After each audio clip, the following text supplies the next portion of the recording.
We would like to ask the Pro-Chancellor our first question. You had a meeting with His Excellency as the boards of the tertiary institutions, and we would like to know the outcome of the meeting. Good evening, ladies and gentlemen. The governor discussed the issues affecting tertiary institutions in the state, and one of the outcomes is that various governing council of these institutions should meet. We are going to look at the discussions we had with the governor and the policy on subvention. We are going to look at it. We are going to look at the list, especially for the case of NDU. We have provided to the government 1,700 non-academic staff that we think should be redeployed or should be let go by the institution to make sure that the policy on government is effective. However, one of the key things the governor said is that there could be needs for us to engage some of these people, and there might be need for most of them to be absorbed. So council will meet, and we hope that when council meets, we'll review this list, we'll look at it, and we'll come up with a solution on how best we can help our own people. After all, most of them, some of them are to go on retirement. Those who are to go on retirement, we'll make that recommendation separately. Those who we think are not competent or are not very useful to the university, we'll look at those recommendations separately, and those who are facing disciplinary issues, we'll look at those ones. So I believe that all in all, the governor is ready to accommodate the Bayelsans in our system. So there is no room for people to take laws into their, and it's not good for unions to threaten, because there are rules for engaging, rules on engagement, and we must realize that whatever we are doing, like I always say, is non sibi seralis. In Latin, what it means in English is that whatever this government is doing is not for us to benefit today, but for those yet unborn and those that will come after us. What are we doing? The amount of money that government has been giving to NDU is not sustainable in the long run. It's not sustainable. Suppose oil price falls, suppose there are issues of governance, politics, anything can happen and the university will collapse. So what we are saying now is that let us look inward and see how we can come up with a figure that will be sustainable. And more so, and let me appeal to the youth, and this is worrying me. You cannot have a university that is over bloated in a way that young people graduating, we've done a lot of programs, scholarships, that our young people have attained master's degree, PhD degrees. They cannot come into the system because there's a cap there. So we want to remove that ceiling, so can bring in qualified young men and women to service the system, to service the university, to engage the university, to work in the university. What we have now, in the next 20 years, the university cannot employ anybody. Meanwhile, the university needs to employ people. So let me just appeal, especially to the students. Students are to read. They are university to read. And what is university? Where you acquire knowledge. You're not there to do politics. You're not there to engage in cultism. You must be in the university to read. And the governing council will not accept indiscipline.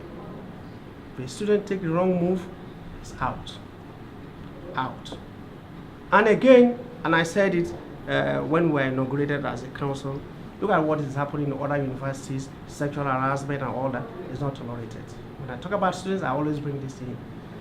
If any student or lecturer is involved in sexual harassment, we will not only expel or sack that particular person, we will hand over that case to the police. And the university will spend money to protect our students and our lecturers. So I thank you all. Thank you. I think that I've said what I should say. Thank you. We would like to move to the Vice Chancellor of the Niger Delta University.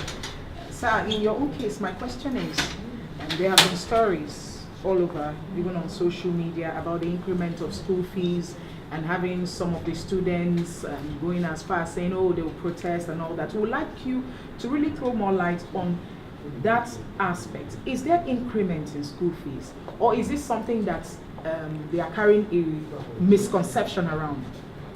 Well, I thank you for this. Let me clear it once and for all. Niger Delta University is law-abiding. We always keep to the rules. The VC cannot unilaterally increase school fees. It's not done that way. The council is here. The purpose for constituting the council is for policies and finance. And so the VC cannot just wake up and say fees are increased. So whatever you heard on social media, you read on social media and all that, it's just blatant lies. As far as Niger Delta University is concerned, the management and council have not increased school fees. You pay what, in fact, when you get to even year 2, what you paid will even drop. So as we speak, those that are going into year 2 are not even paying what they paid in year 1. So where is the increase? And others are paying like that. Some, let me tell you, some are paying just 35,000 naira. Some of them are telling their parents that they have increased fees. All those are lies. They just want to make money. You know the student life. You just want to make money and use that one to do other things. But I'm telling you, for those in sciences, those in management sciences, social sciences, in education, those that are in year 4, year 4 are paying just 35,000. So I don't even know where this rumor is coming from. So if you want to really know our fee structure, you can visit our ndufees.com. That's where our fee structure. Boldly signed, my signature is there. So all these other ones that they manipulated using our NDU bulletin logo and all that. I read all those ones too. As far as going to 250,000, 230,000, where is it coming from? So to the public, we have not increased school fees. That's the situation now. But I'm advising. But what I'm saying is that we are going to implement the student handbook, the rules and regulations with letter. What is there is that 1, 2 weeks after resumption, you ought to have paid your fees and you have done the registration. Otherwise, another 2 weeks late registration for the returning students. You pay 4,000 naira as late registration, and then for old students you pay for year 1 students you pay 2,000. Even at that, management looked at it and said, no, let's allow them within this 4 weeks period. Let them pay. We shouldn't bother about late registration. Let them pay their fees and do their registration. So we will not play with that, so that we'll bring back the culture of the university. It's not this one that we push and we cannot produce results. And why we are doing this is this. Some persons have paid fees and they will want to take us to court that we have not been able to produce the results for them, and then to enable them get scholarship and the rest. Why some are pleading that please extend the period. So how do we now manage the whole thing? So the best thing is to make use or to play by the rule. That's the best way. And that's what we have decided.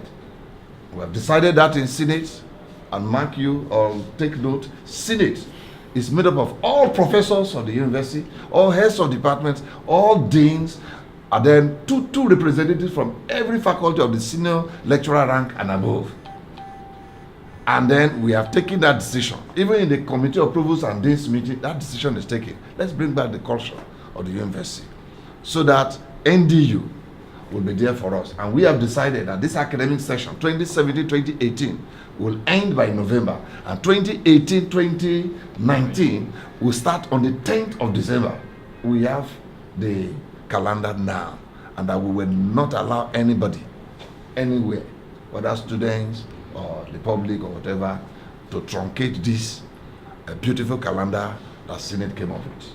It's for our own good. And if we do that, by 2019, June, July, we are through with 2020 2019 academic session, then we'll get back the normal university culture, so that after the second semester, students can go on vacation jobs and the rest, stay at home for 3 good months before coming back, starting from 1st of October. That's what we are.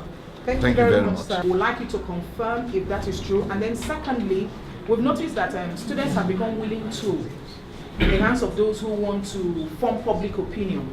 How are you planning to engage these youths, these students, to ensure that they are not used for people's personal agendas?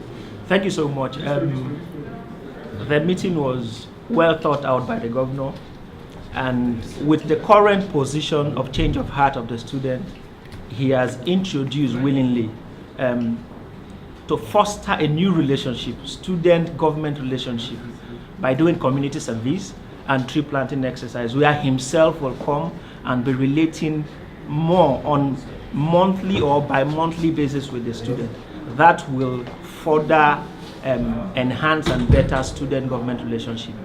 On the aspect of students being used to foment trouble and destabilize the peace and the academic calendar of the university, we advise and advise strongly that the very few elements who probably are not desirous of being in that university but have made themselves principalities of problems, government has a capacity to take them out and deal with them squarely. The long arm of the law will catch up with them. For the law-abiding ones that have had a change of heart with this increment of school fees saga, that they have come to realize right now that nothing of such is happening, and the governor immensely appreciates their effort and has assured them of his willingness to develop that university, not just for today, but for those that will come after them. And so, going forward, the new partnership that the governor has initiated will kickstart, and he will come and interact with the students by way of tree planting, new community service platform by way of keeping the university clean. That platform will create an avenue to foster and strengthen student-government relationships, so that at every point in time we will be on the same page.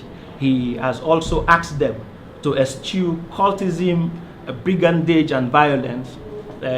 This is the only university we have, and we cannot afford to destroy it. It is a trust we have and we're holding for the generation that is coming after them. And so they should be law-abiding and join hands with government, particularly with this new partnership, to see how we can together build Niger Delta University to attain its dream desires for them.